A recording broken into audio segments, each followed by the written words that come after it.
आहे की विलासराव देशमुख मुख्यमंत्री म्हणून घोषित झाल्यानंतर त्यांनी मला बोलावलं आणि सांगितलं होतं की कॅबिनेटमध्ये तुमचं नाव आहे,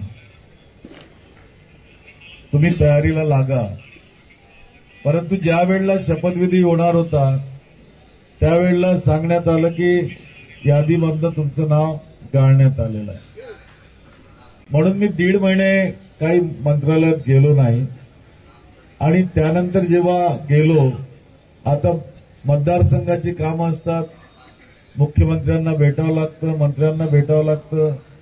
गेलो, मुख्यमंत्र्यांकडे जायला निघालो, 6व्या माळ्यावर कॅबिनेट होत असते.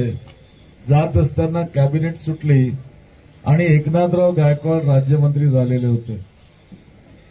त्यांनी मला रस्त्यात पकडलं आणि माझा हात पकडून मला म्हटलं की नितीन भाऊ, आपण विलासरावजींना भेटायला चाललात म्हणून मी तुम्हाला एक महत्वाची गोष्ट सांगू इच्छितो.